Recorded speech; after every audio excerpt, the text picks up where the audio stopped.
Good, good evening, everyone. Welcome to CRInvestor and Flibbr's cryptocurrency show for Wednesday, April 9th, 2014.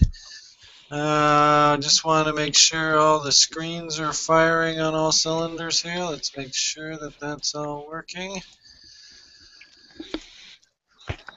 Okay, I can hear myself in the background, so it must be working. All right, so that's off and away. Hello, Flibbr, Andre, how are you this evening?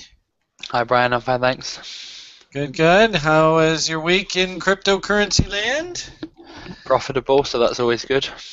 Well, that's good. I picked an excellent exit point and posted about it. Unfortunately, didn't eat my own cooking and only got a little bit off. And then went and bought it back when I thought we had a half-decent rally. And unfortunately, I'm now bagging holding that quarter of a coin. So we'll see. Oh yeah, now you know what it's like to back hold. Yeah, so there you go. Anything else new and exciting in your life?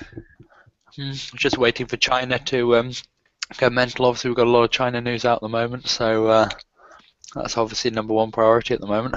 Yeah, I suppose they have a big deadline coming up. Can you tell our viewers a little bit about that? Obviously, you know we've got we've got for those that don't know, we've got the April the 15th date.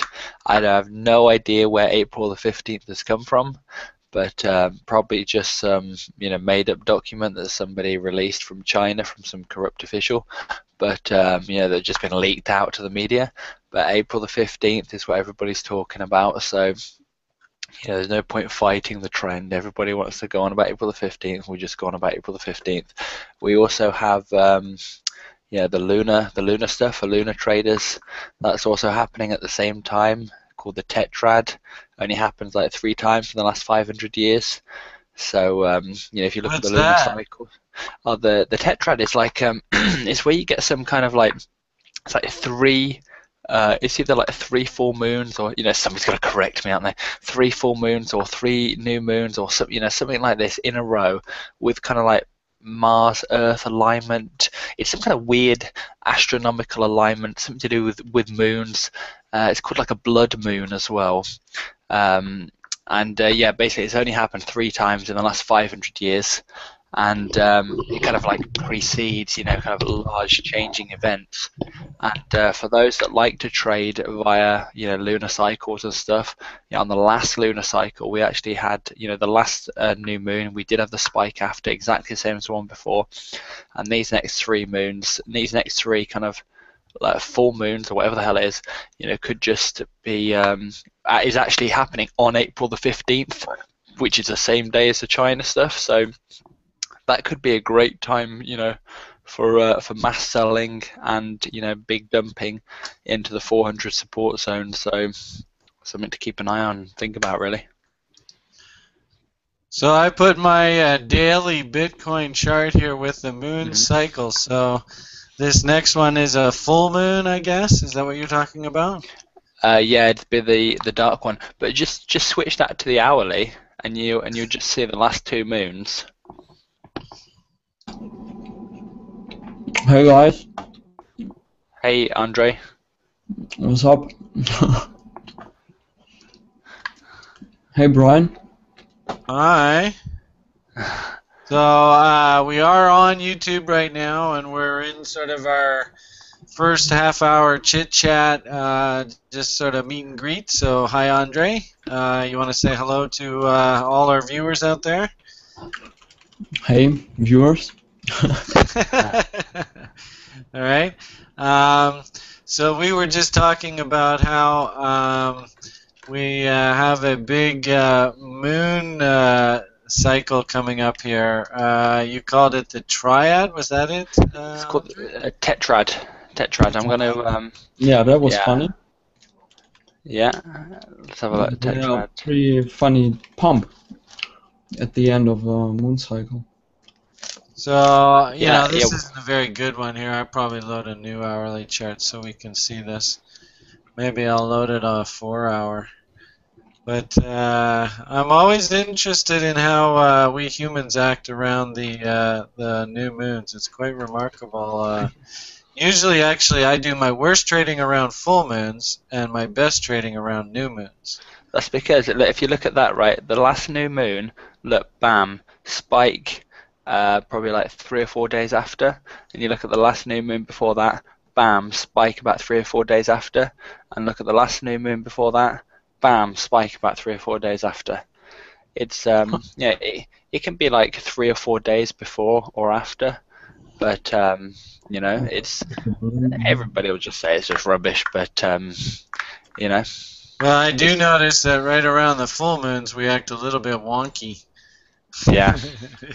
Yeah, it's usually kind of like that low period, isn't it? And if you actually look back on every single bubble top has been a on a new moon. Every single bubble top has been on a new moon. Sorry, people somebody that- just asked for the YouTube address, so. Yeah, me and Andre are going to hit it out later because he wants to tell me that we're going down to hell. Oh, okay. Well, this should make a good Not at debate. all. You liar. No. You're going to tell me we're going down to hell, and I'm going to tell you why this is the bottom and we're going to the moon. Oh, I see. The lines have been drawn in the sand. Well, that's one thing I like about Flibbr is, recently I had for those that follow my posts, my most recent comments about Bitcoin haven't really been very enthusiastic. I posted a chart a couple days ago. Resistance was just too much to overcome. And I love Flibbr. And Relentless Bulls, lots of write-up. The bears have been firm control. Yeah, I tried to sell some at my last rally peak. Sign of just how weak we are. We can't even rally. And then what does he put at the bottom? Bears are slowly turning into bulls. So I can always be assured that Flibber's gonna have a bullish comment, regardless of of how I feel. Amazingly, The silly chart could be falling off the moon, and I'm a bull, and I love that. I love you for it. So what the hell? yeah. But I mean, I thought, amazingly, just looking at this 1 hour chart that I have on my screen, the last post that I did, this OTE sweet spot here at 428 really jumps out at you, doesn't it, Andre? yeah, I love that. Just, we'll call you Flibber because you're both Andre, right? So. Yeah, yeah. No, I'm buying that. Yeah, interesting. So Andre, you heard. What's your take on all this Chinese news in the market right now? Well, Oh, I'm sorry. You're both Andre. That's gonna drive me nuts. So if I say Andre, what should I call you just so that your name's unique? I'm Andre. Call him Magnus. Call me Magnus. Okay, I'll try and remember Andre's Magnus. Okay. Magnus, So yeah. that's who I'm asking. Because you're in the room, I'd like to hear what you have to think. Well, initially I actually came into Bitcoin to go long, and now I ended up going short, and I don't even know how. But it's just, I don't know. Makes me good profit, I guess, so why not? But I think it's becoming more risky to short here, as we are approaching the bottom, I guess. So I'm shorting from 460, around 460, and I'm targeting around 400. I don't know if we can break 400, but if we do, it's not looking that good for Bitcoin. So, sounds to me like I'm hearing a lot of negative sentiment around this 400 number. You know, It you hear a sounds lot of people talking about it. Also the last resort for Bitcoin at the moment. It sounds to me like, Magnus, you were saying, oh, it's becoming risky to short here as we're approaching the bottom. It sounds like a metamorphosis is slowly happening here, you know, as you kind of cocoon up into your shell and come out as a bull the other side. Well, I'm not actually bull or bear. I don't care about the sentiment. I just look at the market and follow what it does. And at the moment, I see all this China ban stuff still having some kind of effect on the price on the market. So I just want to play it. And yeah, I don't really try to call the bottom here. Once I see like a double, triple bottom or something, I consider going long. So I'm kind of spontaneous here. You want to talk about the stealth accumulation? Oh yeah, I've got all that for later. I'll talk about this later because I've got quite a little itinerary of stuff that I, you know, like especially what these whales have been doing lately, and yeah, I'll just break that down later to give you some observations on that. Okay, so why don't I'll just pull up the one, we have a nice little one-pager that we put together that you can find on Google Docs that I should have somewhere around here. Here it is.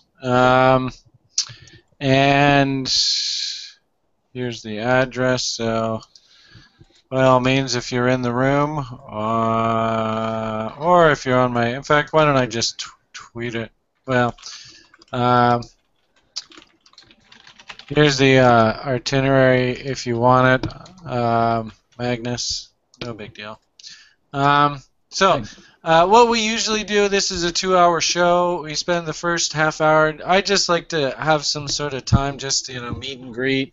If there's anybody new in the room, or you know, talk a little bit about what's going on. That's kind of like what I was asking about. This 400 seems to be a sentiment level. And I'd like to talk a bit about what's going on in the news and stuff like that. I'll just do a quick sort of summary of the posts that I've been doing lately. You know, the daily, weekly sort of analysis really hasn't changed a heck of a lot. You know, because we've done this a few times now, we may find that the presentation goes a little bit faster. We'll see how it goes. As Flibbr just pointed out there, he's got a few things that he'd like to chat about, and some of the things that he was telling me about in the pre-show preparation sound really interesting, so I'll be waiting with bated breath on that. And then the last half hour, time permitting, we'll just open it up to a nice little question and answer period. If there's anybody in the room or anybody on the YouTube page that wants to post a question, feel free to chime in at that point. So, without further ado, I suppose I'll just get on to my quick summary. You know, I think the story, as we've talked about before, is we're in a corrective phase in the market right now. I think it would be tough to argue that right now. I had a debate with a gentleman a little while ago. Hey, Andre.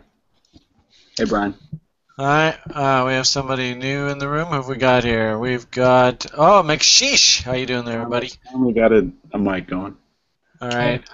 So we're sort of in, you missed the sort of meet and greet. Technically, we still have another 10 minutes left, but we're into the presentation now, so if you could maybe just go on mute until question and answer time, I'd appreciate it. Thank you. And who's this? Andre. I'm going to see. Can I put you on mute? I don't know how that works. Yeah, okay. And I would pull it up here very quickly, but TradingView has it's a tough challenge seeing all your posts very quickly. So I'd have to go back. But anyway, I did a weekly analysis. Oh, here it is. With a gentleman, I guess a week or two ago.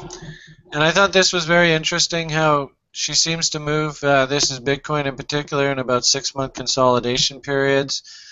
And then you get these little violent 2 or 3 month rally periods.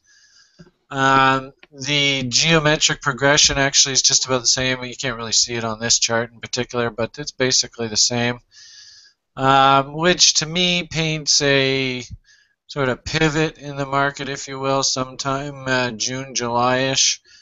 So here we are, fast approaching May. Of course, we have our typical seasonal peak in the stock market in May. Ironically enough, we may actually find that as the broader market corrects, people will get interested in Bitcoin again. So that might be an interesting coincidence. We'll see how it goes.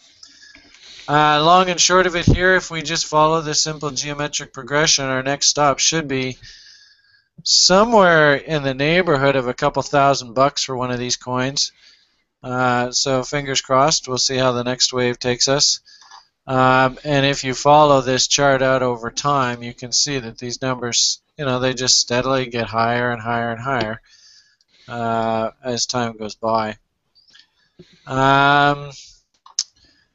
Now, sort of back to the present.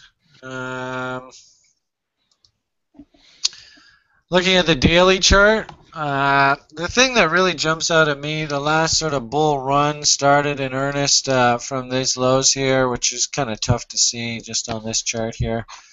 But you can see here's this last consolidation phase that you just saw on the weekly chart.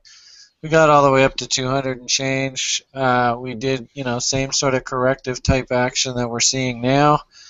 And we put in this spike low down to $75 in one day and then reversed it. So using that spike low, and that was from October of last year. I'm sure you fundamental guys probably know exactly what happened on that date. Market went ballistic all the way up to well over 1,000. So, my mantra is that I like to follow what the smart money is doing.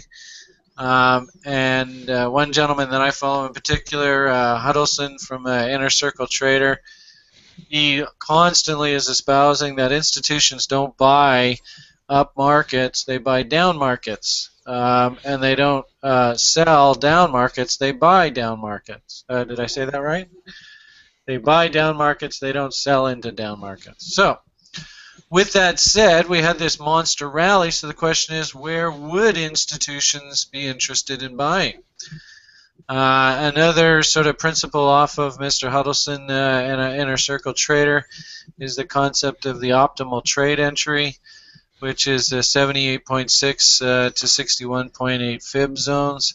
Basically, the rubber band gets really stretched, it snaps back, and typically that snapback is about 2/3 of the original rally. So with that said, and the growing negative sentiment I see in the marketplace currently, I find it fascinating that we're just now getting into the zone where the institutions are interested in buying. And, Andre, or Flibbr, will make reference to this later, but he's told me about how there is some serious institutional buying going on now that we're into this zone. So it's interesting to see theory actually come into practice. One thing that does jump out on me on this chart that we didn't see last week is good old Willie is finally getting stupid on the daily basis. So now we know that, when markets get stupid, they can sometimes stay stupid a while if they're trending, and price action can get really stupid. Having said that, and keep in mind, as a broker, I would constantly watch people, basically selling into these panic sell-offs. I'm not saying we're going down to this level in particular, but the point is that when the price goes parabolic like this is often, as a broker, I would get calls from the client saying, sell, sell, sell, sell, just get me out, I don't care, just get me out. So that's sort of where the stupidness of this indicator comes in, that when we start getting into these, the public can often act a little bit silly. And, again, speaking to Andre, Flibbr, the fact that I think smart money is actually, ironically enough, buying now. Thought it was interesting too to see that, while price action is basically going sideways here over the past week or two, momentum is slowly starting to build up. We might get one more push down to new lows, which would tip the momentum indicator back over. And if we don't break these recent lows, maybe we only come back to here or something, we might actually set up a bullish momentum divergence, which, coupled with Willie being stupid and oversold, might actually set up a very interesting buying opportunity. And gee whiz, what a surprise. We're in the area where institutions are net buyers. So not a big surprise. So on a daily basis, that's basically what we're doing here.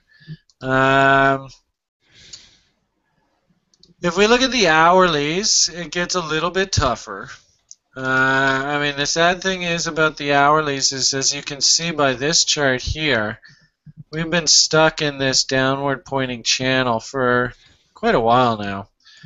And if we blow this channel up a little bit closer, we see that we actually had several good runs at the top of the channel here of late. This is, interestingly enough, in my opinion, this is indicative of a market that wants to be bullish. It really wants to. It just doesn't have a reason. Like, what's the reason for me to start rallying? And I just don't know of any reason. And so as a result, every time it's given this opportunity, it just flanks out. And you can see that, we had a good battle, and I even posted on my feed that, a few days ago, that it was, in my opinion, that Bitcoin was at a crossroads. We had come into the OTE zone, we tested the top of the channel, we tested the 200 SMA, we bounced off of it. If we had a nice solid run here, we could have easily broken the top of the channel, and we'd actually be starting to talk about a new bull market right now. But that's just simply not the case. As we've seen on the hourlies, this OTE zone indeed was too much. And these OTE levels, this is this Mr. Huddleston again. All it really is we had this big sell-off from basically about $500, right? Straight down to 420, 410. And what was interesting was this was right around the time that we had our show last week. So this last week's show, we were looking right into the eyes of the storm here.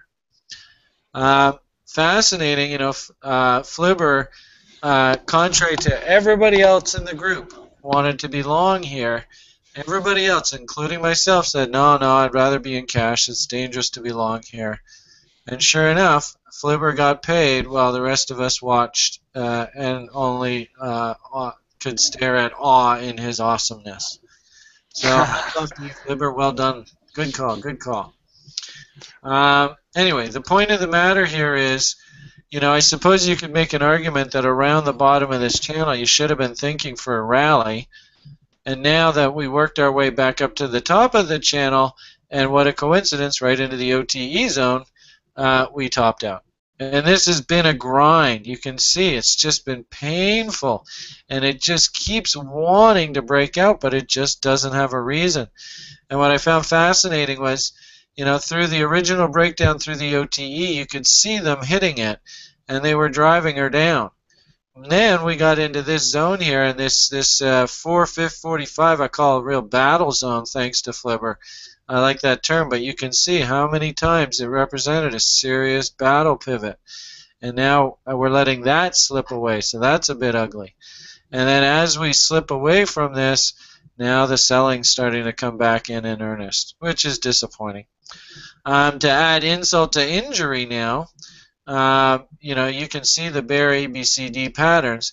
If we could have broken out through here, then I think we could have had a realistic shot up to 500. We have this now bearish ABCD pattern, which unfortunately also coincides with the channel bottom.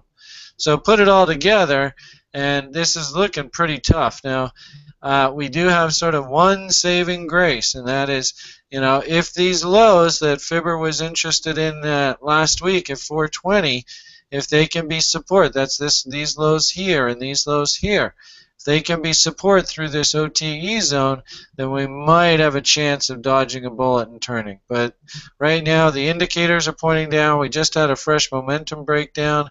Willie isn't even stupidly oversold yet, so we still got a ways to go here off a fresh breakdown.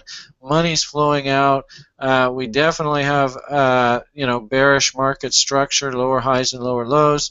And now the moving averages are now making a rainbow. So put it all together, and things look a little grim here in the short term for me. I suppose just completing my short-term view, I guess, summary of what I see going on in the bid space. And we're only at 5:30 now, so we got lots and lots of time. If I just look at a 15-minute chart, to me, she does look range bound. We can obviously take a low off of that level and a high somewhere off of that level. So, we do have lots and lots of room to play with in here. Ideally, what's interesting is one of our other presenters, Landon from our Saturday show, talks about using time for your advantage. So, me personally, looking at the 15-minute chart, here's that OTE zone again, and this is the stamp now that I'm looking at in particular. Here it is down here. So that's definitely an area that's standing out to me.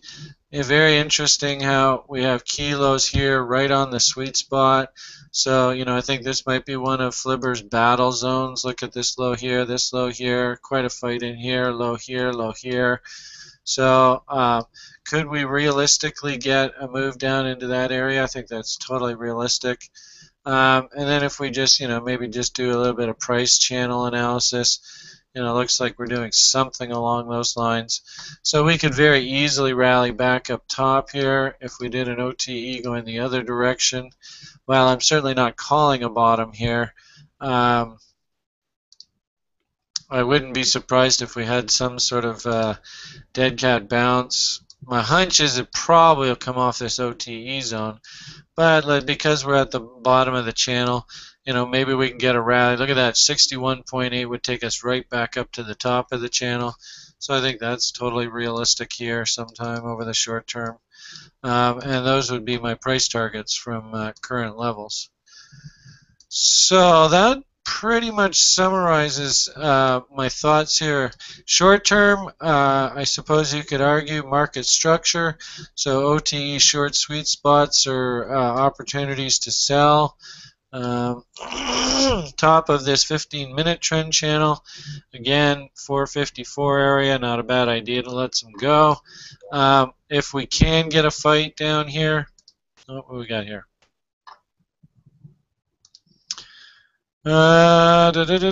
Please share with me the YouTube address. All right, bear with me here while I just fulfill a viewer's request. Where are we here? Let's go back to our, it's not here.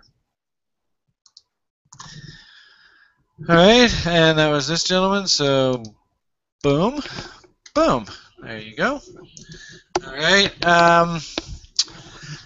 so this is basically what I see here. This is without any indicator analysis. It's just strictly price analysis. These would be the two levels that I would be watching for extreme moves. If you did have some powder dry, this 430 area is not a bad level to do a little nibbling. If you can get counter trend rallies up into the OTE sweet spot, I reckon that's not a bad area to consider letting some go.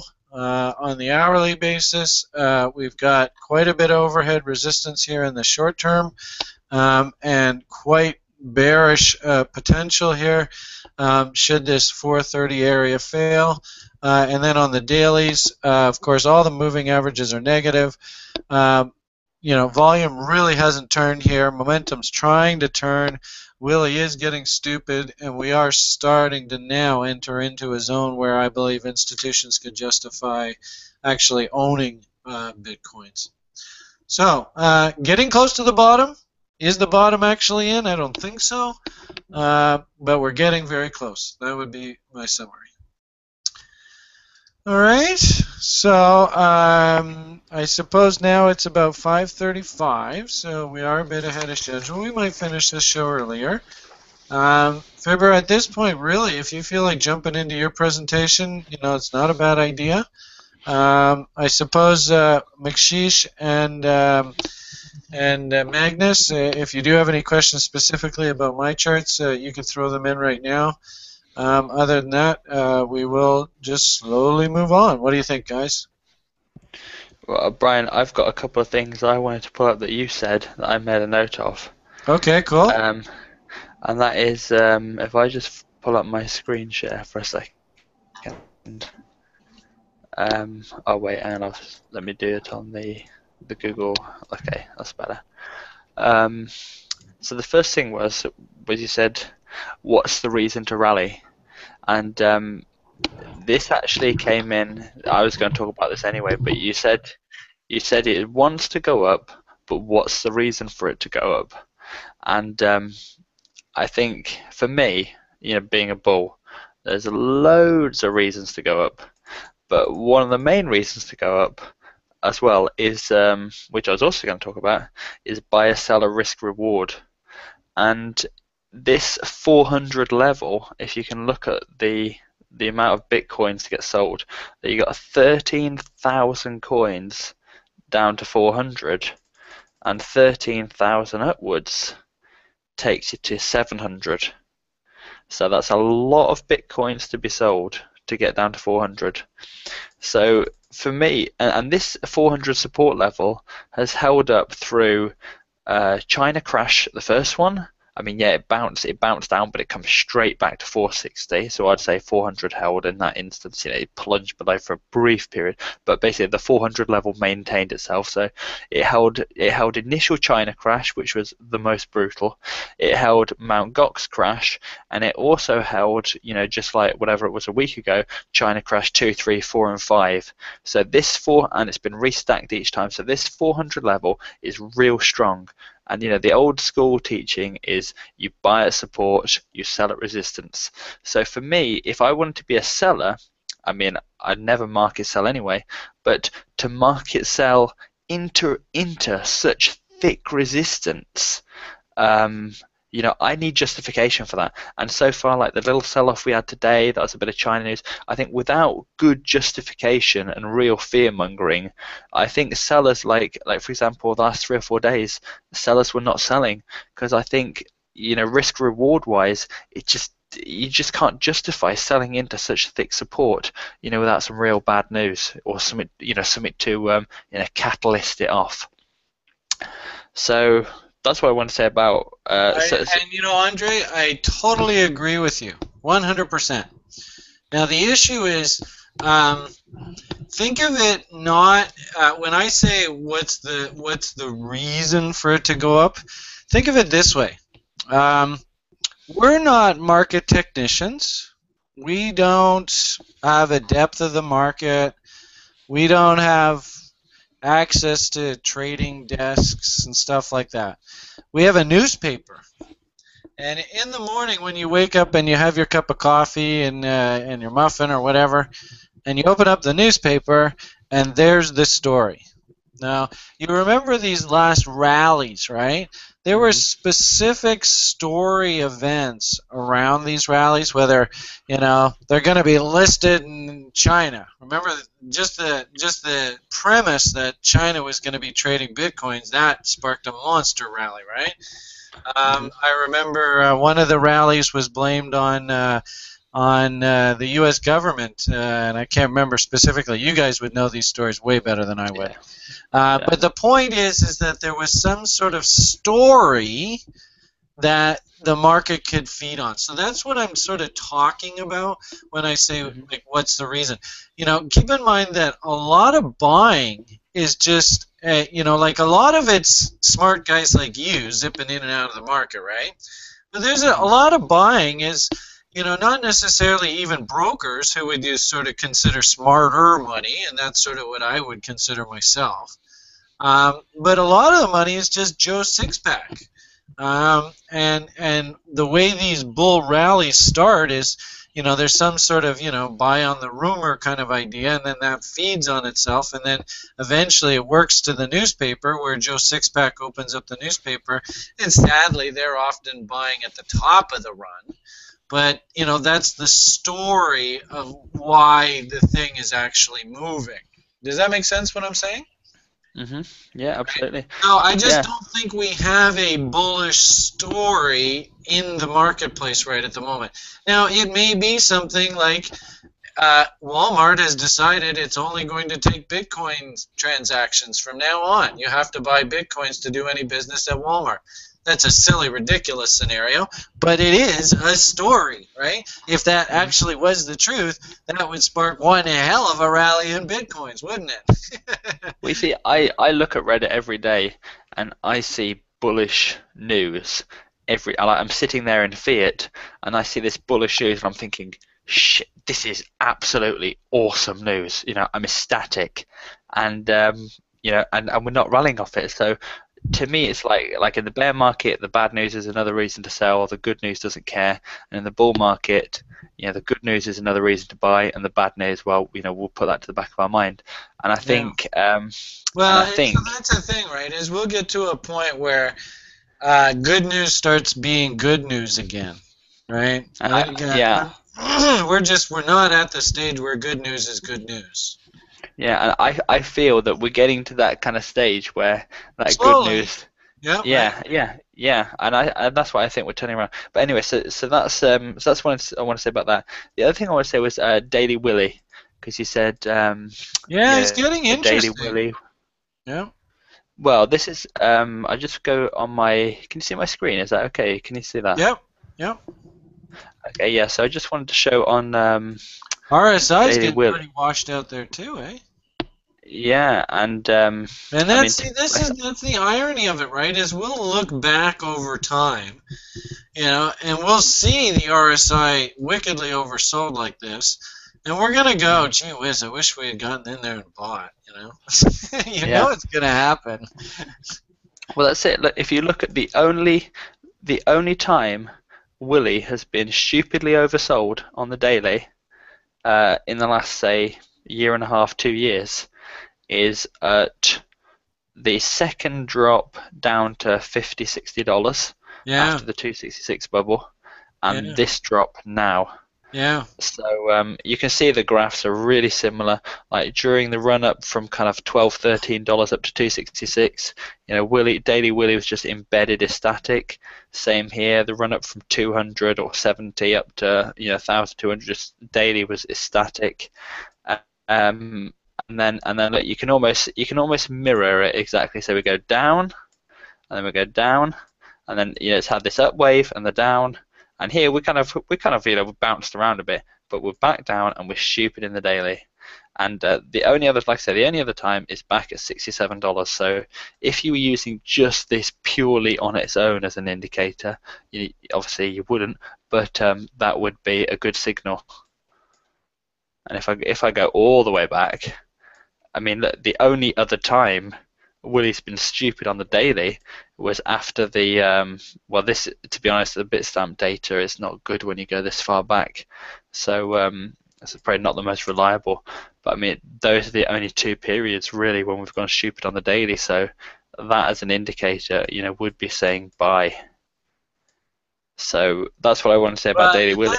That's the real power of these momentum oscillators, and hopefully it's something that the viewers can learn tonight, is that during bull markets, momentum oscillators will be buried in the overbought zone for long periods of time. And so you as a trader need to be disciplined that really, I don't want to be buying through that. I want to be buying, and if these are bull markets, just as Flibbr's pointing out here, you don't get these opportunities very often. right? They just don't come by very often, and when they do, you got to be able to have the cojones to step up and grab them. Exactly. And But if you were to I remember this exact same price action. You could have pulled up a chart of Amazon.com through the dot-com boom, eBay, Microsoft, all of them same sort of momentum charts where they just didn't give you buying opportunities very often. That's it, and like you say, it becomes embedded, and like you could very easily make a case to say, look, we're going to come down to here, or we're actually going to come down to here, in which case this could get embedded in the daily. There's no reason to say why not. But yeah, but not if it's a bull market, right? Because the market structure, what's the market structure? We're making higher highs and higher lows, right? Yeah. If you pull up a weekly's probably better to look at this. So the long and short of it here is, as long as on the longer time frame we keep making higher highs and higher lows, then the market structure is bullish. So if you see embedded conditions, then that's just reconfirming that market structure. Yeah, well, and the other thing I wanted to say, so that was the two things I wanted to talk about, and the last thing I wanted to talk about, which you mentioned, was you said that this here, after the bubble top, was a 6-month kind of consolidation period, between the start of each rally. Now, I don't even know if that is 6 months or not. Just drew it very briefly. But what I thought you didn't notice, which me being a bull was of significance, is of that 6-month consolidation period, 3 months was down, and 3 months was back up. So you've got to look on the positive here. So there's no reason why we couldn't do. I agree. So there's no reason why. What we may do, like what would be interesting, right? Is and here I'll just do it on my chart. You're not on screen share? I'm talking? No, it's not on screen share. All right, I'll jump over there. All right. So as you said, half of it is spent going down, half of it was spent going up. Right? Still not on. Pardon me? Still not on screen share. All right. When I click, because I was looking at you. Now can you see it? No. Okay. When I clicked on me, I can see my chart of Bitcoin. I can see it. Yeah. Oh, can you? Oh, that's it. That's it. It's up. Yeah. Okay, I got it. Right. So, the interesting part, you're absolutely right. In fact, it almost looks like it's almost a mirror image. So, good eye there. Something like that. And then, we might spend, actually it'd be the other way, wouldn't it? And this is what they call climbing the wall of worry. I don't know if you've ever heard that before. So, these old highs here, 258 or whatever, right? The OTE short sweet spot would be up in this area, right? So, we have this cataclysmic event, and I think one of our compatriots calls it a female reproductive organ part type bottom. Me being silly there. Vagina bottom, I think he likes to call it. Brian, did you see where where on the first run up, that first crash was? It pinged the OTE. Did you see that? See that little? Just enlarge that. Yeah. Look to the right hand side of your screen. See that? Look to your right hand side now. Right here. This. Yeah. Yeah. Look at that. Yeah. See that? So basically, it rallied into that OTE zone and then backed right off. So, I wouldn't be surprised if we have to do that. So, now this is what screws me up about this silly coin is we got this stupid fat finger trade here at, on this date down here to, what is that, $100? I mean, is that our pivot? No, that guy just killed himself. So, if that is our pivot, and that might be really interesting, our OTE is 800, and that's I think you had a buddy of yours, some person who said that he figured that was his target, eh? Yeah. And we're up in the high 700, low 800 area. Yeah. Yeah, I mean that also looks like a battleground. Look at the level as well. Yeah, yeah. So you can, there's people up here going, oh, just get me back to 800 bucks and I'll never buy another one of these damn things again. So there's lots and lots of coins just sitting up here begging for price to get back up here. Yeah. Oh yeah, there's people all the way on that run just begging for price to get back up. Mm-hmm. So So, what I was saying was on that Willie then, yeah, it's on the 6-month consolidation. It's actually, it was 6-month consolidation, but it was 3 months down and it was 3 months up, and we've done 3 months down, so I'm ready for 3 months up. Daily Willie's stupid. So, and I guess the question is, and I just want to see this. What does Stamp have this crazy daily bar on it? No, just BTC. So if we look at Stamp, and again, me personally, my hunch is we'll hear that the bottom is in, and the reason to buy will come from some sort of regulatory body saying that they're going to regulate this thing. I was reading news articles today that were saying that people can't realistically invest in it unless it's regulated. So I think that's coming, and I think that's what's going to be the reason to buy, as I sort of talked about. But if we look at Stamp, Stamp's got, here's the OTE, right? So here we are down in this zone. Keep in mind that, and Stamp's actually given you a couple opportunities to buy at this sweet spot too, eh? Isn't that interesting?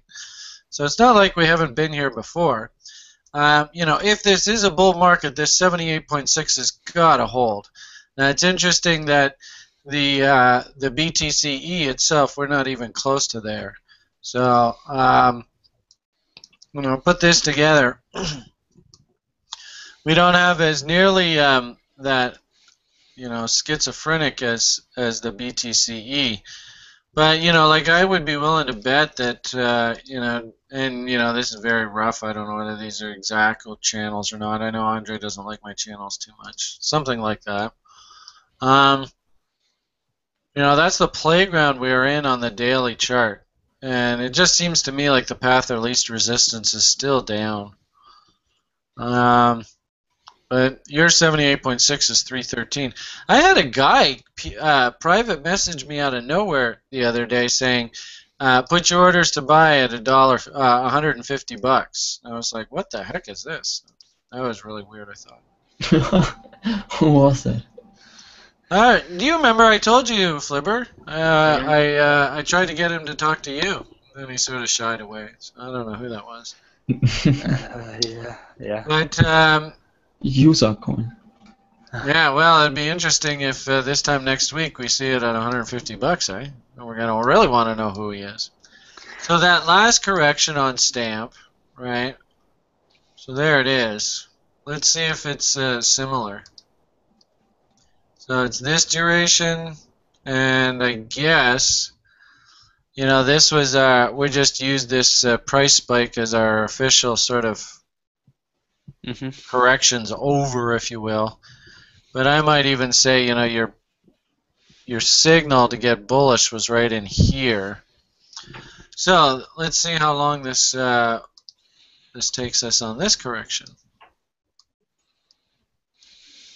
Using the same metrics, and keep in mind we're not rocket scientists here. This is just a lot of visual.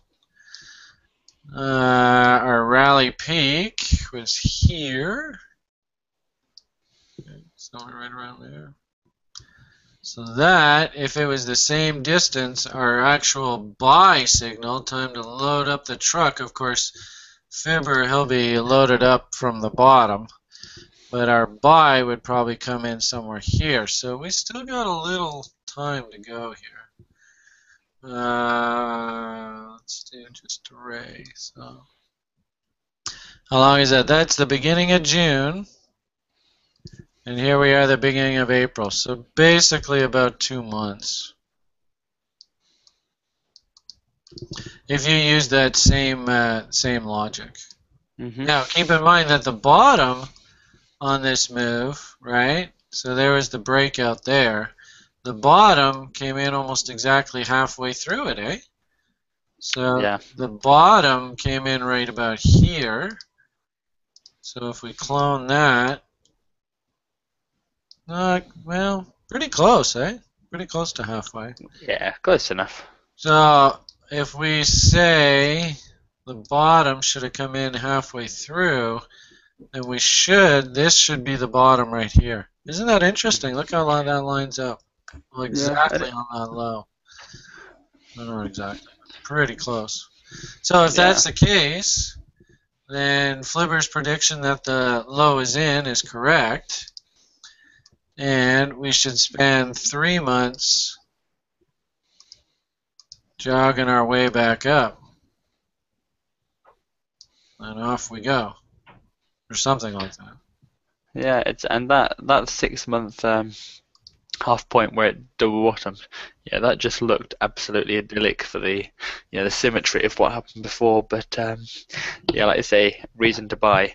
And like I say, I think when they have like New York's already approved regulated US exchanges, when regulated US exchanges come on that allow kind of big money, that's like needs somewhere, they need somewhere for their for their books regulated to go and stick their money into. When that comes on, even if they don't stick in any money, people are going to be so ecstatic at the idea that they can do if they want to, that people will just be going wild. And when people buy, other people buy. So, well, what ends up happening is, and I went through this with the gold ETF, is as soon as the street sort of believes that yes, this ETF is going to be floated, right? And same sort of thing with this exchange. It may take like 6 months to get the silly exchange up and running, right? But just as the fact that the market believes that it's happening, and I did see a few articles. I didn't really get to read too much. I was too preoccupied trading crude this morning. But I did, first thing this morning, see a couple articles that I really wanted to read. I'll probably read later. Where people are basically saying exactly what you're saying, that yes, there is a ton of money that wants to come into this thing. We're not sending our money to Slovenia. There's no way in hell we're sending it to Slovenia. And what they need is some sort of reliable exchange. And what's interesting is I read a story about how the Federal Reserve Board, the Federal Reserve Bank of St. Louis, holds monthly open conferences on Bitcoins. And so they've been doing this now for quite a while, and it's garnered quite a bit of public attention because the Fed in itself is okay with the concept of the Bitcoins. They like it. So I find that very interesting. The irony of the U.S. policy right now is not so much that the Fed wants to dilute the shit out of the U.S. Dollar. It's that they have to, because the clowns in Washington won't do anything. Right? Mm-hmm. You got budget deficits that are just horrific, and nobody in Washington wants to do anything. So as a result, the Fed's hands are kind of tied. It says, all right, well, you want to maintain your current standard of living. Since you politicians aren't going to do anything about your fiscal deficits, we got to dilute the shit out of the currency. And that's how we have QE. So anyway, all right. So I should probably stop talking. I want to listen to your presentation, Andre. So it's now 6 o'clock. The floor is now yours. Go for it. Okay, so just fire up my screen up. So yeah, what I wanted to say was really, the first thing I wanted to say was growing US dollar balance, because obviously, let me go to my kind of hourly screen here. 1 hour. Is that if you can see, like, this whole time we've been downtrending, the days of buy and hold are over, and this whole time, you've been losing. If you've been holding, you've been losing US dollar balance. And let's face it, most people who have Bitcoin have not mined them, and even if they have, they spent a lot of money, mining them, and you've bought them with your dollar, and you don't want your dollar value to go down. Ultimately, it's your dollar valuation that counts, not how many Bitcoins you have. Yes, you want loads of Bitcoins when it goes up, but you want to maintain your dollar balance when this thing is going down. So if you when we're downtrending like this now, like my number one goal throughout this whole downtrending period, because I don't short, I don't take out margined leverage short positions just because I just haven't bothered to set it up. I just buy and sell. So in a way, it's actually harder for me because I have to pick the bottom, take the risk, buy in, let it go up, and then sell, and that's how I gain my dollar valuation. But yeah, so obviously because we're going down, what you don't want to be doing is you don't want to be holding on to that Bitcoin for a long time, because if it goes ugly, you're going to be left back holding, then your dollar valuation is going to get crushed. And the other thing is, if you just try like hell to increase your dollar value, you're going to have more Bitcoins anyway, because all you have to do is buy low, sell high, and everybody says, "Oh, buy low, sell high." It just makes it sound so easy. But it's like today, I bought 439.9, and I wanted 446 on Bitstamp, but this guy was defending the hell, I'm going to talk about that in a minute, out of 444 and 445. And I just thought, fuck it, I just get 444.99. I just go for that instead, because if you're uncertain as to whether the market can maintain this level, and this is the other thing. This is the other thing I'm talking about. No bag holding. Just sell. If you're uncertain as to whether it's going to maintain this level, don't take the risk. Just bank profit. Or get out no profit, and look for a better entry, and there will be one. So that's the main thing, really. Just in the bear markets like we're in now, just try and grow dollar valuation. And also, even in the bull market, even if you think, oh god, it's gone parabolic 3 days in a row, just you can start just offloading, and if it just keeps going parabolic, you can even buy back in and just sell again a little bit higher. The main thing is to just focus on selling higher than where you bought, and as long as you focus on protecting your dollar balance, when Bitcoin does crash or does come back down, which it will do eventually, you'll have preserved your dollar valuation, and you'll then be able to buy more Bitcoins. So number one is protect your dollar valuation and just try to grow that all the time. So yeah, number two is no bag holding, because everybody hates holding bags.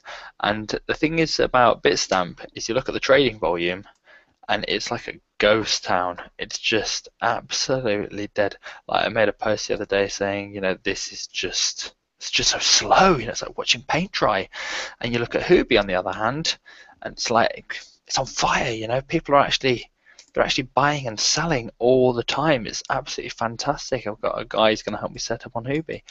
But they're buying and selling all the time, and that's what I'm saying about this no back holding. If you think it's going to go down, just sell. Just sell. Don't be scared to just sell. Even if you just bank it. Even if you are, if you're going to be bag holding, if you bought in at say 650 and it's down at 630 and you're going to take a hit, you're better off taking that $20 hit than you are at when it comes down to 440 and you're really worried and think, oh, it's going to go down to zero, I better just sell now. So cut your losses early. Let your profits run. It's the old saying, isn't it? So grow your US dollar balance and don't bag hold. Actually trade, buy, sell. Don't worry about it. Just trade. The other thing I want to talk about was whale watching, because I've been watching these charts every day, 24 hours a day. Well, not 24 hours a day, but a long time. And if you can see my screen here on the 15-minute, what happened was from this 416, you can see we rallied up and we rallied up. This was when this was at that 464 spike. That was when the whale pumped it with he had 2,000 Bitcoin bids right at the front of the book. I actually bought kind of 420-ish. I sold on that 460. I sold 463, so I got right at the top, and I did rebuy back about here.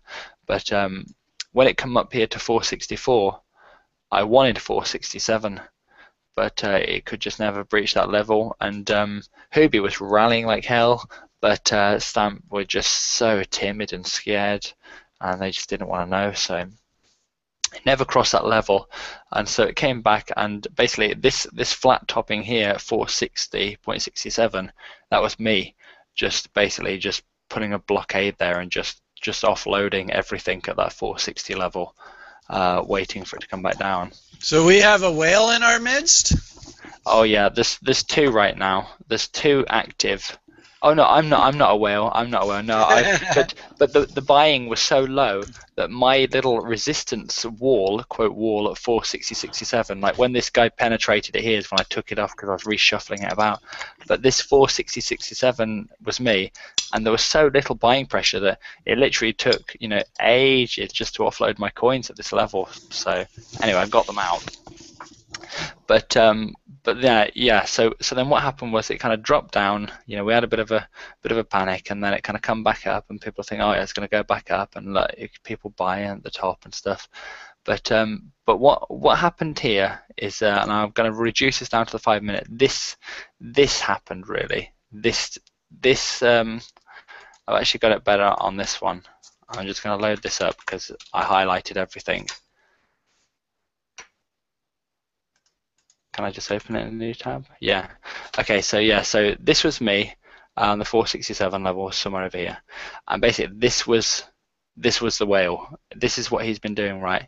So what he did is I watched him, and people say, oh, you know, what the hell? It's just the market. But I watched him do it. Anyway, so this here is him defending these levels.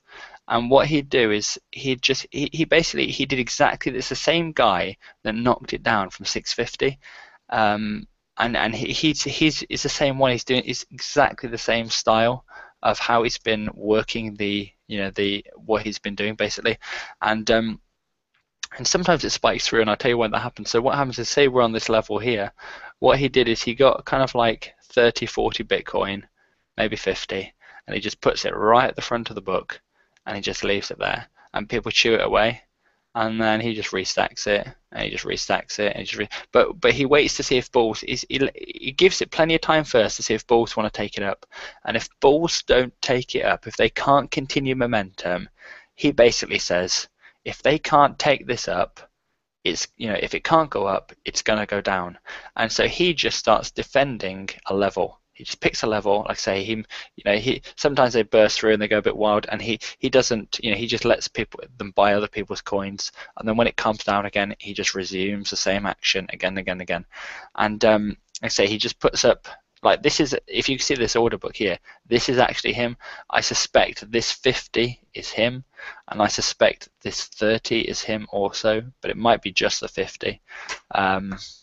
But yeah, he just defends the level until eventually the market kind of tires and it just drops down. And the other thing he does is he actually helps it drop down.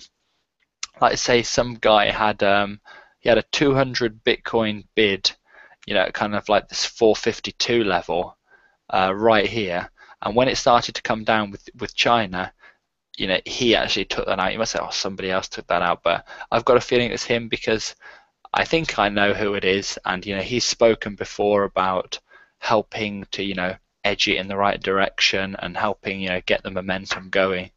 And again, if you look at it just very lately as well, when we dropped, on TradingView or just a buddy of yours?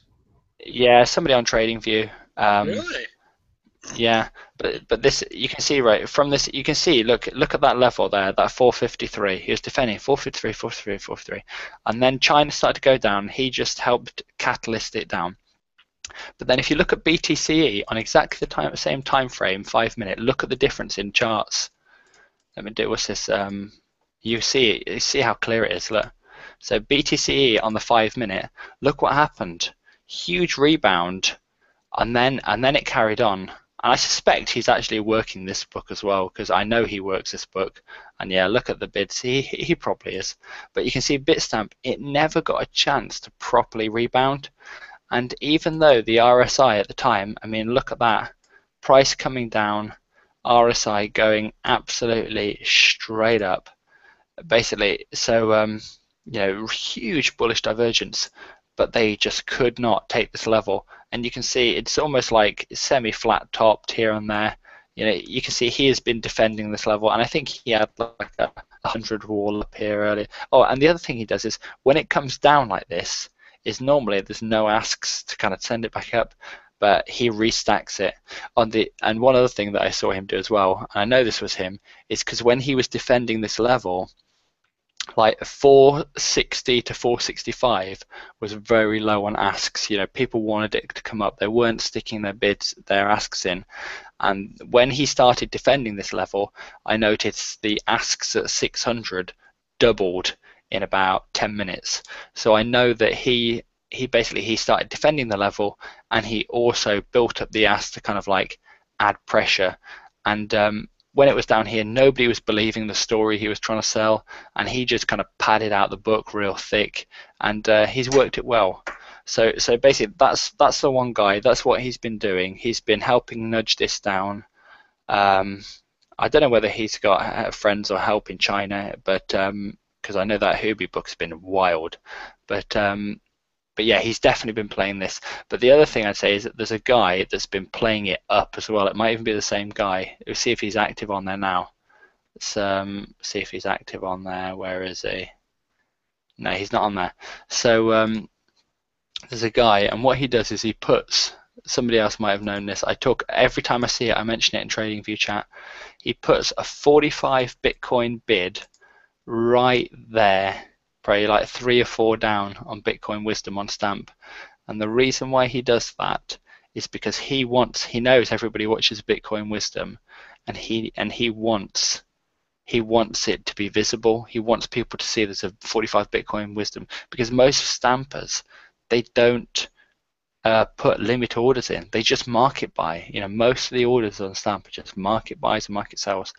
And you know, people see limit buys, other people just market buy it up. They just think it must be going up, and he just puts a 45 Bitcoin wall there. If people sell into it, he might pull it.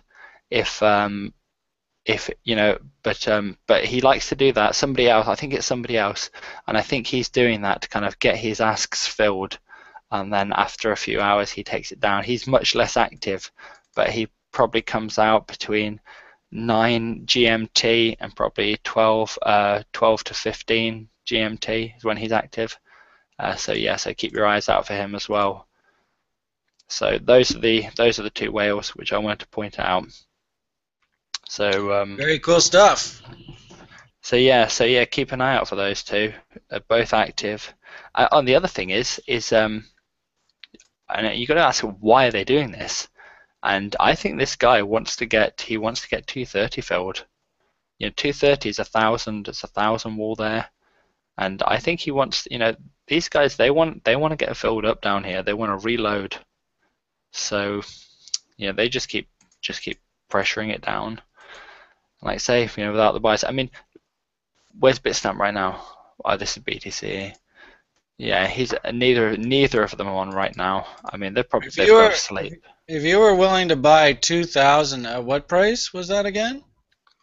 420, 430. 430. So if you were willing to buy 2,000, if that was just one guy, how many 50 walls could you put up? You could probably put up a lot of 50 walls, eh? Yeah. Well, 20 of them. Well, I mean, that's it. This guy that's been defending these levels, he doesn't stick up like because if he stuck up like a 200 Bitcoin ask on Bitstamp near the front of the book, there's a very good chance people won't stick anything in front of it because it doesn't really look legit, and and somebody will just snap it up, say, oh, you know, nobody's putting an ask in front of it. I'll just buy this up, and then we'll take off. So That 50 number is a nice friendly number. yeah, 50, 40, 30. He likes 30 a lot. 30's really nice because you know, if somebody buys up 30 and it goes up a little bit, you know, he can just leave it and then stick another 30 and he hasn't really lost much. So 30 is a really nice number, and also 30 is the kind of number that people just want to stick their orders in front of it as well, and he wants the other people to do the work for him. So 30 to 50 he really likes, and maybe like a 30 and then a 50 further up, or a 30 and a 40 further up, and so yeah, so those are what he likes. So keep your eye out for those on the So in asks. stock market land, it's a lot easier because on the depth of the market, they actually show you which house it is. So it's a lot easier to identify those individual players, whereas they don't have to do it here. Yeah, that gives the game away, doesn't it then? Yeah, because you know, like in the penny market here in Canada, there's one house that dominates. They're called Canaccord, and if you see them operating the book, then it's like a total. It's like free information. It's just like, oh, yep, they're running the market. Hey, don't get in their way. Yeah. Yeah, that's it. And yeah, with Bitcoin, just, you know, you never know who these guys are, and Yeah. you know, But it's interesting how you see similar behavior over and over and over again, which leads you to believe that it's one individual. oh, so consistent. It's unbelievable. Like I every time I see it, I mention it in the chat because I want to point it out. Be like, look, guys, it's there again. It's happening again. Yeah. And like I say, he just stopped all the bounce off this. Stopped all the bounce. Even when Hubi took off, he just absolutely capped it. Huh. And yeah. So that's Right, so there was one thing you wanted to talk about, a whale, and then I remember you also said you wanted to talk about sort of what the smart money's doing right at the moment. yeah. Well, that's the other thing. So stealth accumulation, because I've been told by two insiders, and these are quite reputable sources, and one other person who I don't really know, but has also said something very similar.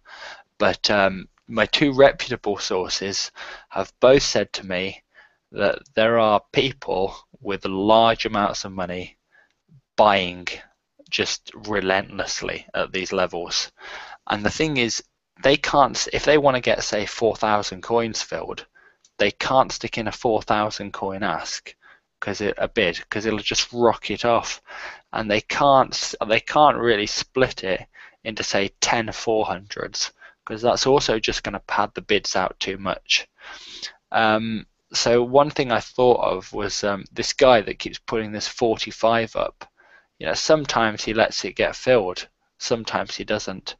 I think, and it might just be dependent on the price or whatever he's feeling. But yeah, there is this stealth buying going on right now, and this 45 bid guy. If you watch him on there, you know, the 45 bid guy. Sometimes he will just let them get filled. He'll restock another one. He'll let them get filled. He'll restock another one. And this guy, this 45 bid guy, he's been sticking 45 Bitcoin bids, letting some get filled, pulling others, and he's been doing this for about between 3 to 4 days, probably. Like I say, between 3 to, he's not super active, but probably between 3 to 6 hours a day, like for 3 or 4 days. I estimate he's probably got sold into him, I don't know, maybe 2,000 coins, maybe more.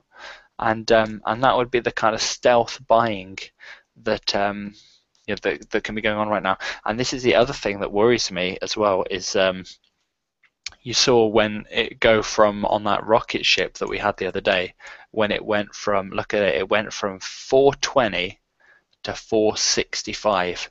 And the other thing is, we also saw it before on the 710 level, you know, where it went from 550 to 710 in one day. And what I worry about at the moment every night sitting in fiat is that these guys could just be accumulating like say 2,000, 4,000 coins, they could then load up all those asks around kind of 470 to 500, and then they could just put in 2 huge bids, let all the noobs just market buy it all the way up, rip into all their asks, and then they pull the support and let it fizzle out again. That's interesting because I still have my orders sitting up at that area. Yeah.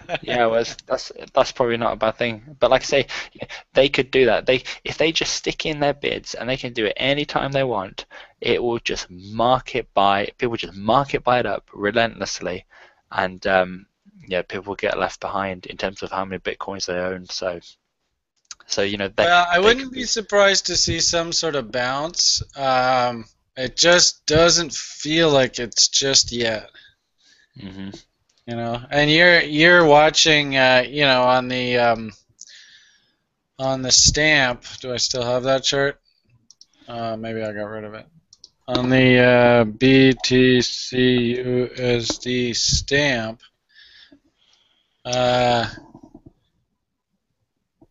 you really like the really short-term OTE. Okay? I like the. Let's have a look, see where you're at. I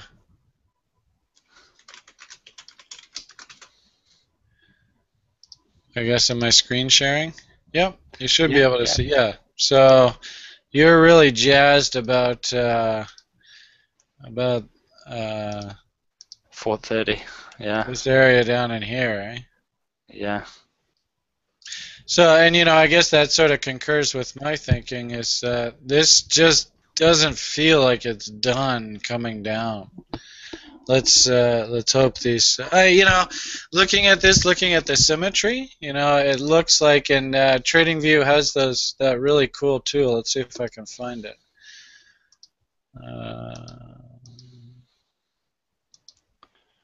Oh, where is it? Next one down, I think. The little 2 arrows. Down. Down one more. That one, yeah. I was looking. It's like a drawing tool that you can make an arc with. Oh, that'll be on the square one, I think, won't it? Up to. Yeah. It's one of these. Oh, here, the arc. Right? So it just seems to me, symmetry. I mean, like, I can't tell where it is, but just something like that, eh? I mean, look at that. Something like that. Maybe it's a little bit closer. Oops. Yeah, a lot of people have been drawing that arc exactly. Yeah, well, I mean, just maybe it's even a little bit skewed, something like that. I don't know why it keeps flipping over like that. The more people draw that arc, the more I think it's not going to happen. Yeah, because everybody's going to be expecting it, right? Exactly, yeah, exactly. Everybody wants... Do you take it off of, like, these highs here? Is that, like, way out there? I don't know. When I saw that, it just seemed to me that was so symmetrical. But, maybe we have just some sort of, spike down, right? But you look at where that huge buy is. Where's that huge buy order? 430. 430, is it? Yeah, it's 430. 2,000 coins? Yeah, it's 430. Yeah, well, it goes. It's 1,000. And look at that, right on my Stilly OTE sweet spot, eh? I mean, that's ridiculous. Yeah. It's incredible how you see that thing happen time and time again. Yeah, and that's why I've got a few for kind of just before 430. And I've also got a few for after 430, because if that 430 breaks, there could be a nice plunge. There's panic and fear really set in. Yeah. Well, that's that makes you a good trader. Is this your chart here? This is where your forecast is? Which one? Where? Oh, on my screen then? Oh no, this is that's mine. This is Magnus's chart. Yeah, it's Magnus's bear chart. Look at it. I think that's kind of what's going on right now, as we're approaching the triangle top right here. the big triangle, you know, Yeah. with the bottom at 400. I think something like this right here might play out at the moment. Oh, I got that magnet. Yeah, something like this basically. We had a nice little dump right here first, and then we went up again into the resistance, and then we slowly curved around it and just went back down. I guess that's kind of the same thing right here. Mm-hmm. But we have to watch the top resistance here. We might just break it and go up. So, but I guess it's a good trade in my opinion. If you watch the risk reward, we clearly have a potential down to, well, I guess at least to the last low that we have around 416. I might even say we go down to 400. So that would be a short around here maybe. Put a stop loss maybe right above the last high. And down to 416, maybe 400. That's a nice 2-to-1 ratio. Mm-hmm. So I went for that trade. Let's see how it plays out. I like that. Makes sense. Hi, Julian. Sorry I put you on mute. I just heard your background music, or I guess just background noise. So it's now about 6:30ish. I guess. Flibbr, is there anything else that you wanted to chat about? Were you done talking about the smart money's accumulation, or did you have something for us to look at? I did just want to mention one other thing. Okay. And that was with regards to Hubi, and that is if you look at the Hubi, just say 15-minute, well, I'll go 30 minutes, a bit easier, but this recent super low, I mean, that from 3,000 to 2,400 was, Bitcoin's banned. That was that sell-off, but to this recent high, we've come down to the you would probably want it the other way around on the whatever it is, 38%, okay, 60, whatever, that one particular fib. Yeah, we've come down to 38.2, but I feel that Hubi is, there's bad China news, but if the bad China news is just a bit fuddy, anyway, we could just do retest 50 or 61.8. I feel that's definitely, because 50%, it's a usual retest at least. I mean, we're at 50% right now on Stamp. And if it does ping those two and then have a bounce up, that will be the Bitstamp 430 OTE level that I'm looking for. So that's that makes what sense. I want to say, really. Yeah, but the other interesting thing I just wanted to point out as well was from this low to this high, every level, like people say, oh, Fibonacci, these ratios, it's just rubbish, it's just absolute rubbish. But look at where we bounced off, bounce there, exactly on that. I can't see it's a bit on that 38.2%, and you look at where we've bounced again here, this 440, exactly on the 50. So these levels have been key. Next is the 434, but this is when fear sets in, and that's when we hit the OTE. So yeah, that's the other thing. Really. I don't know whether you see Flibbr. Julian's just asking, talk a little bit about the smart money accumulation. Do you have any sort of links or anything for us to look at? Nothing. It's just been private talk, really. Yeah. So, but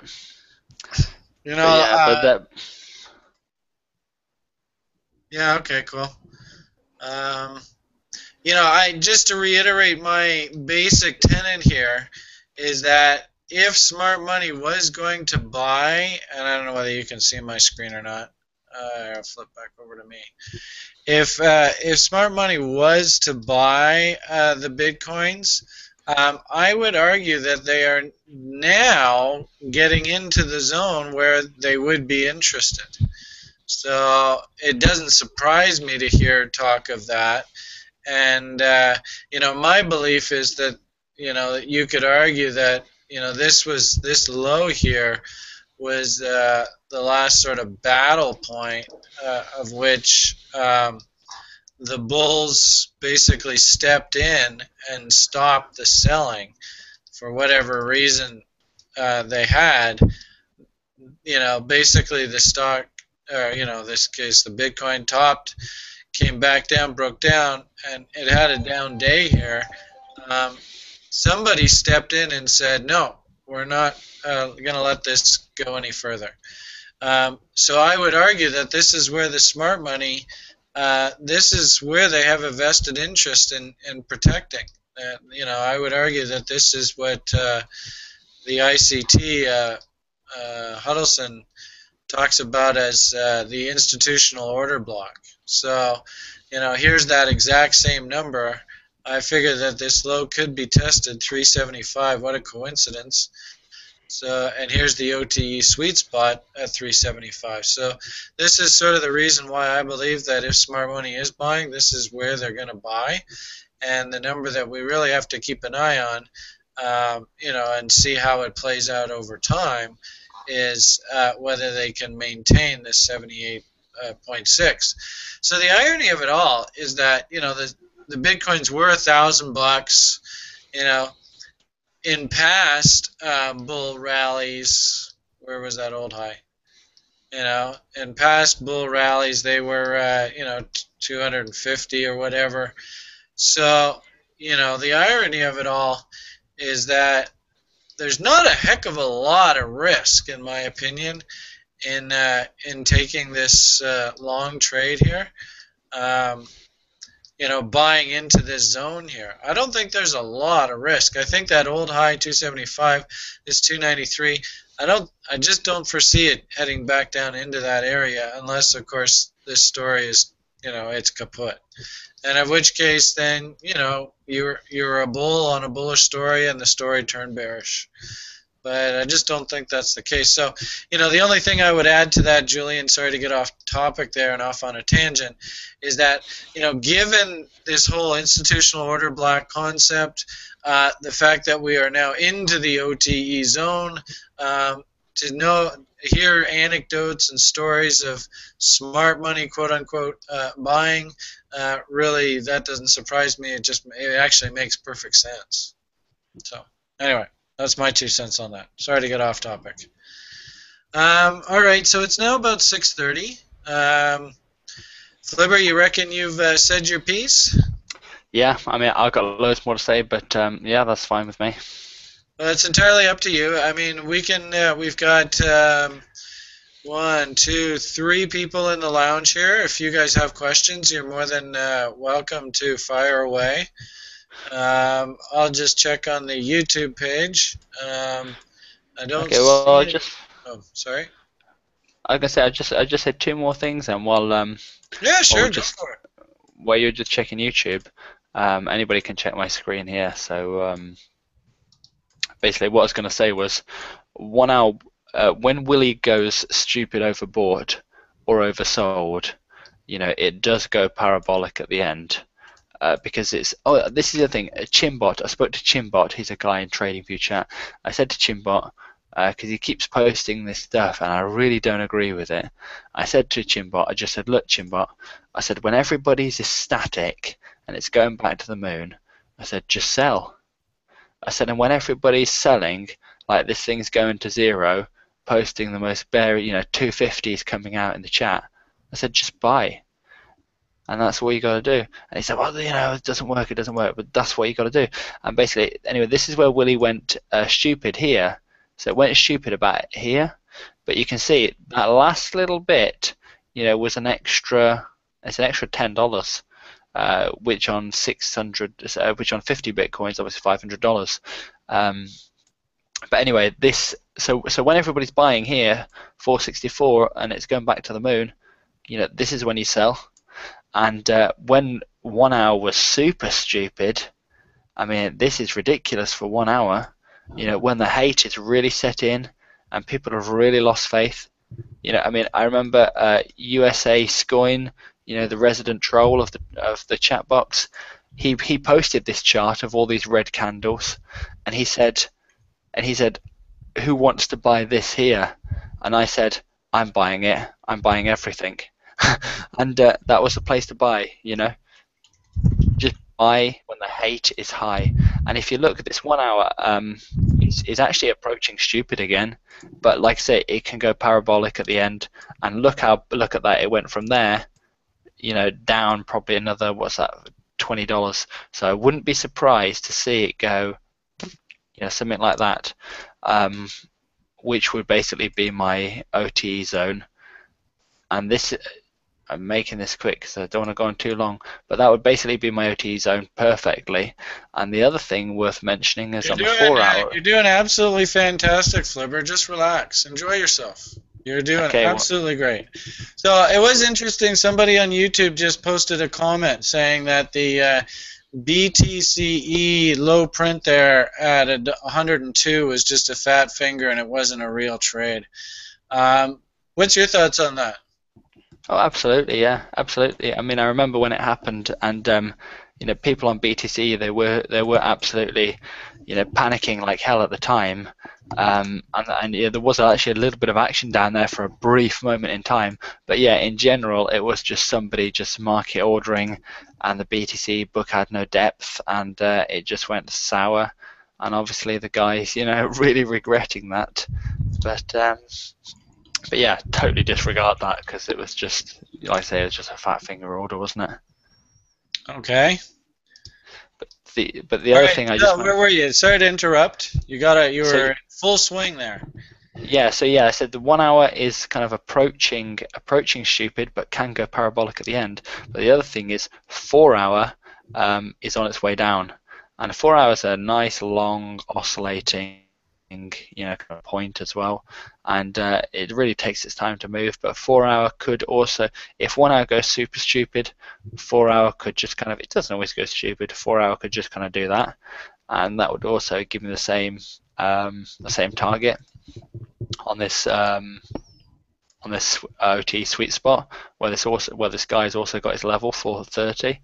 And if that's the case, if China hasn't, you know, completely gone off its rockers, and we do make this higher low, then worth noting is be prepared for a bit of this, you know, inverse head and shoulders, and also, you know, being the bull.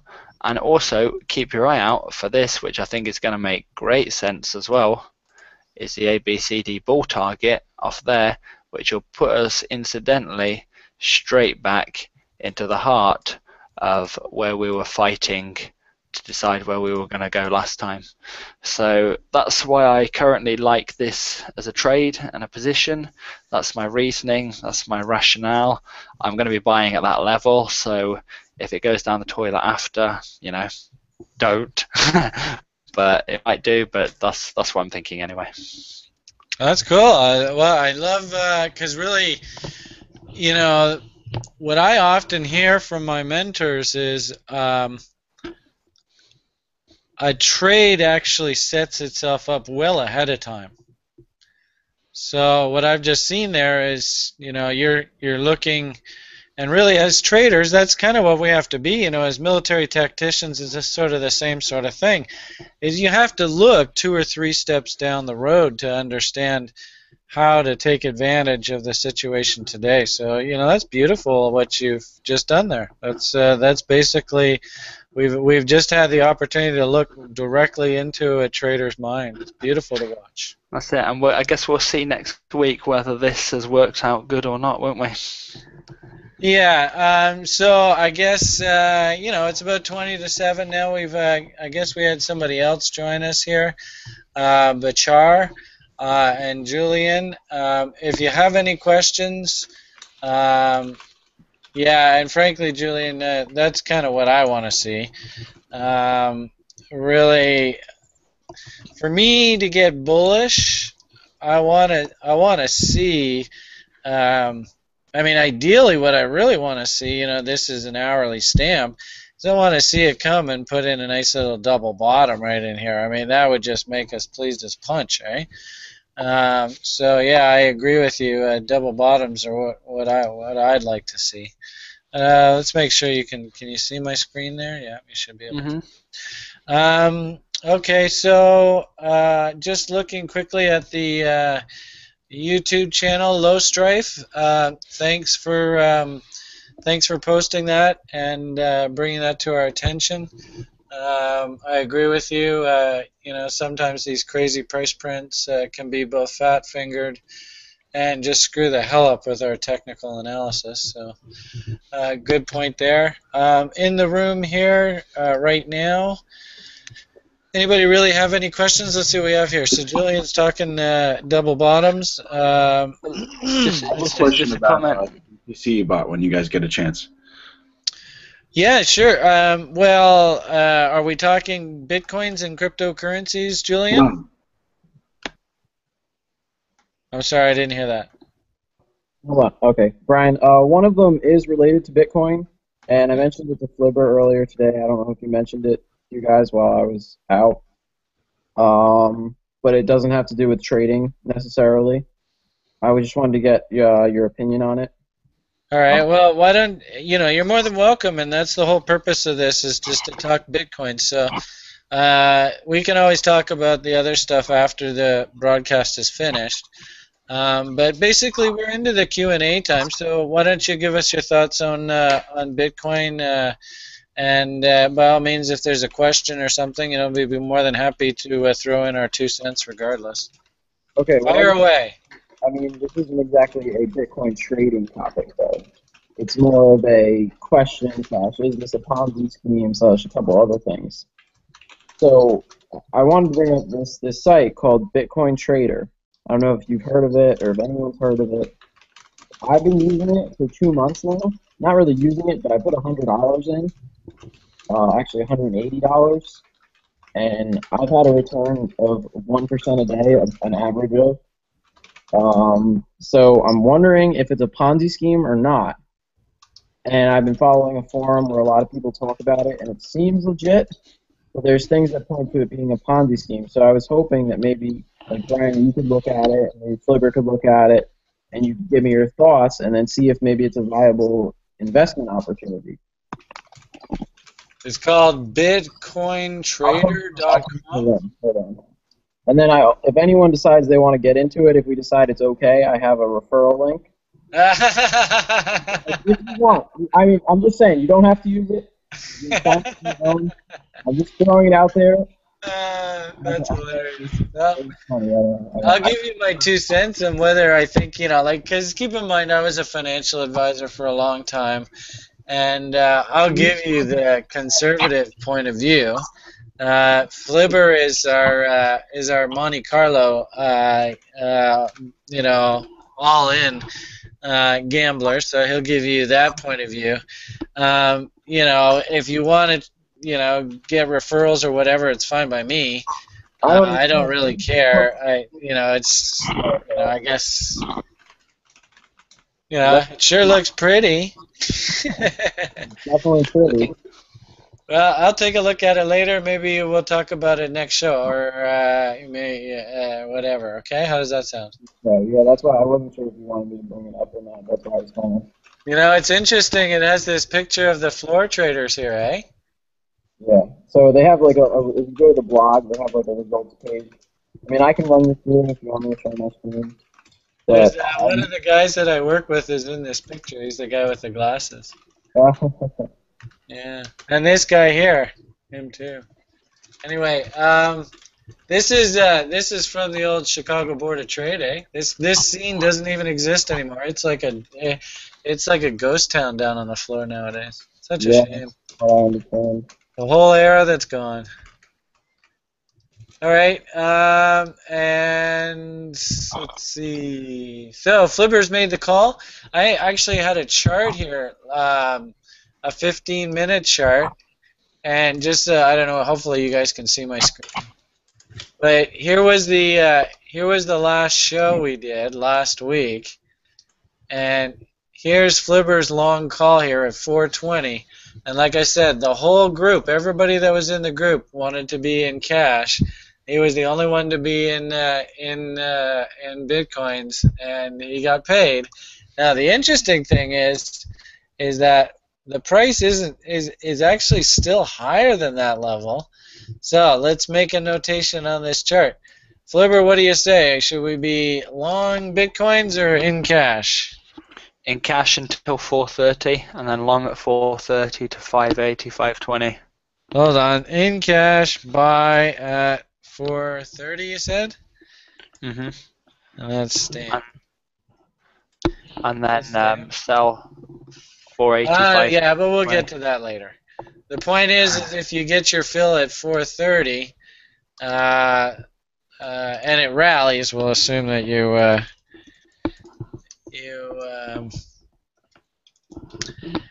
made lots of money. All right, so that's our call for today's show.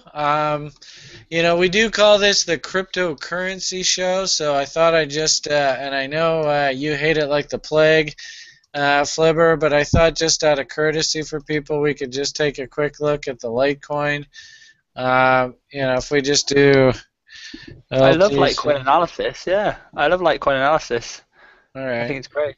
So just to finish off here, if you do the same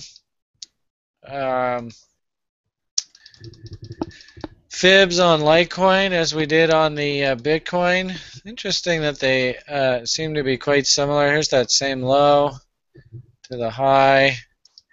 So here's your OTE zone. So basically we're there. It's flirting with trouble, right? This is an important level. It's really got to hold. It's got a couple lows to work with, so it's not the end of the world.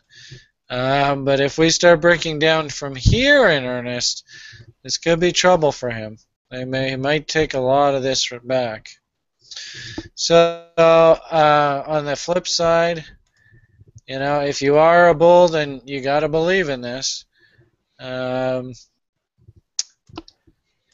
Should these lows hold?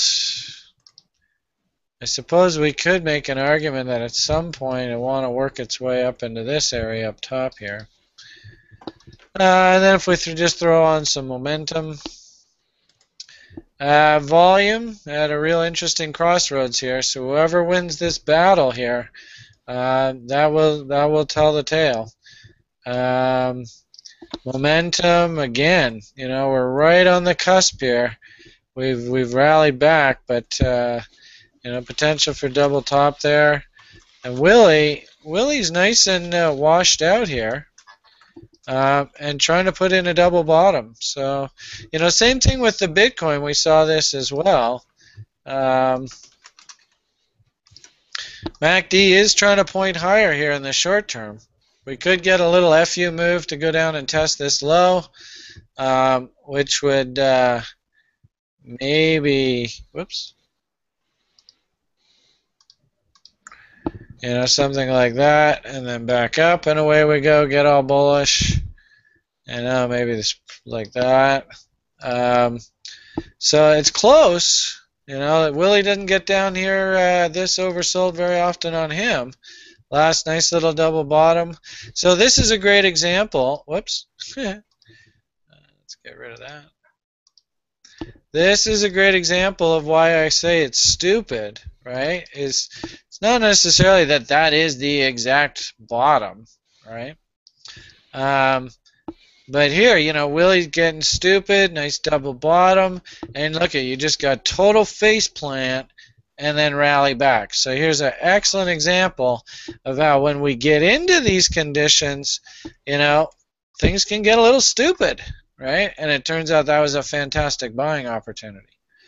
So that's sort of what I'm not saying we're going to get a spike to this degree, but a little FU move, clean out all these late longs, and then recapture this 78.6. I could very easily see that happening here.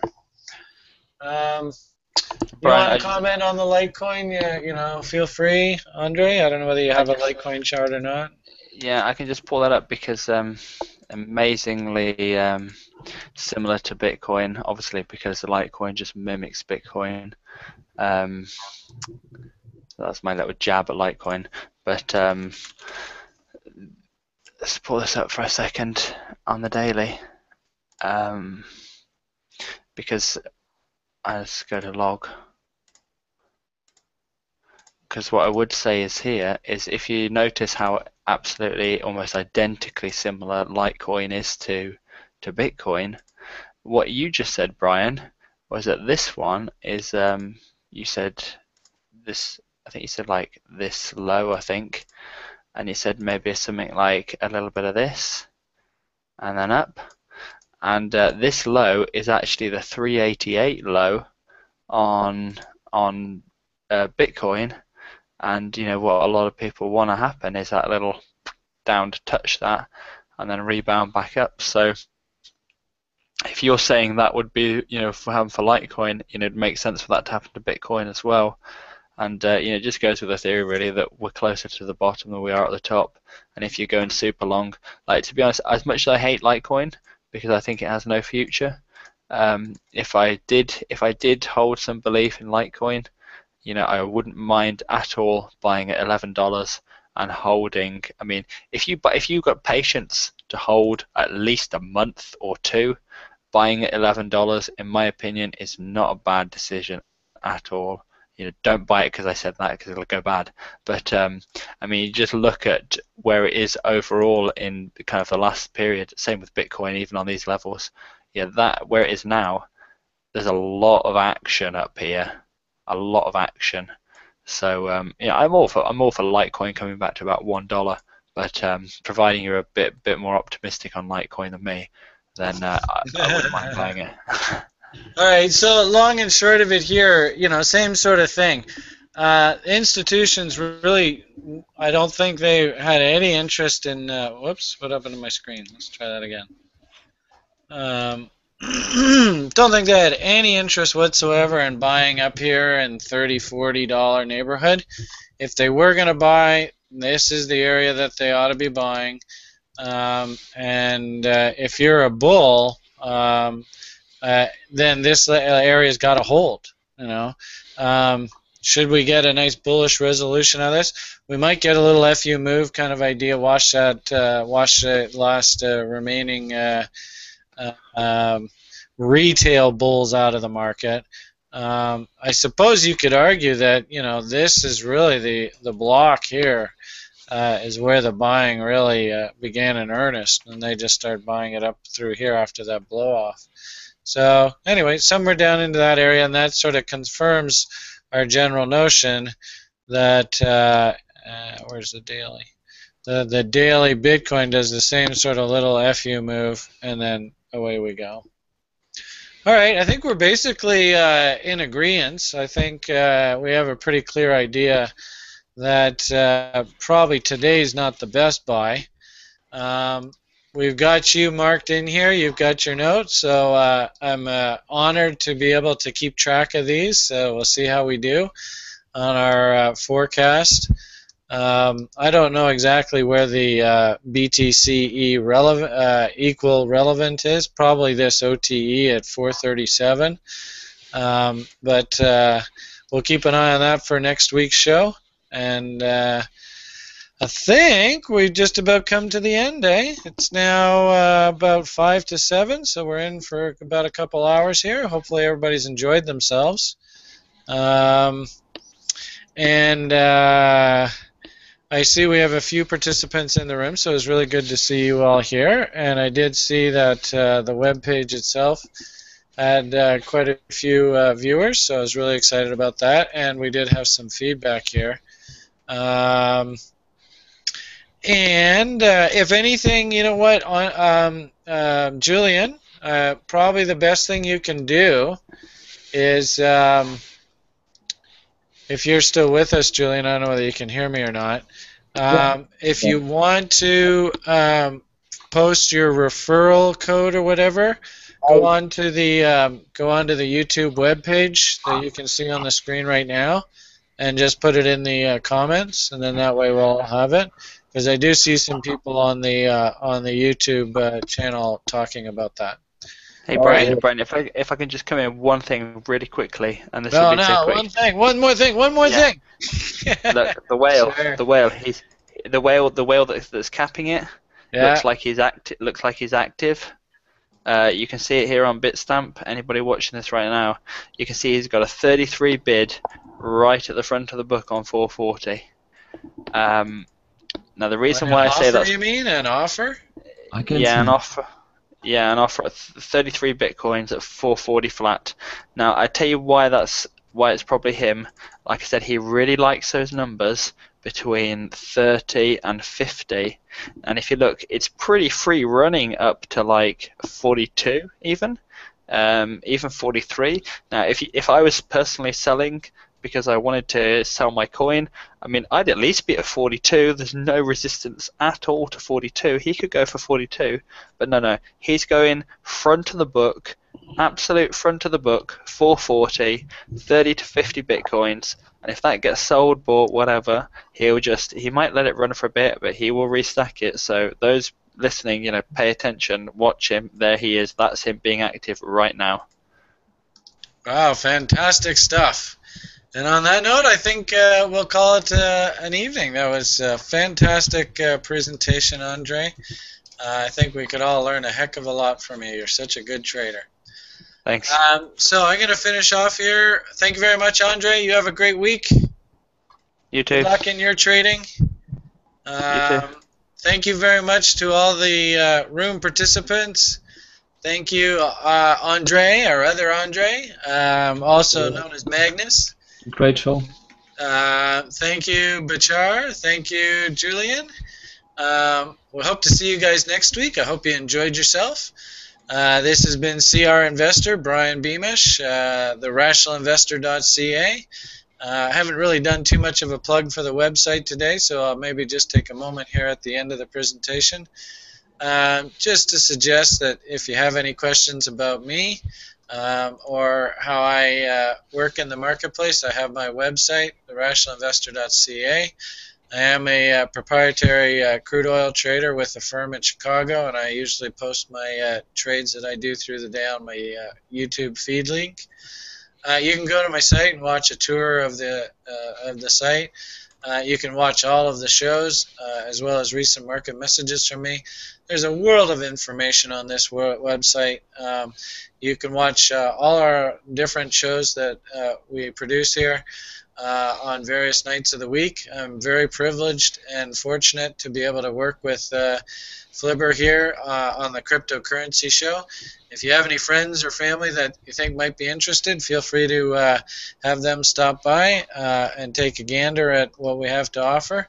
I think there's some great value in the information that we produce.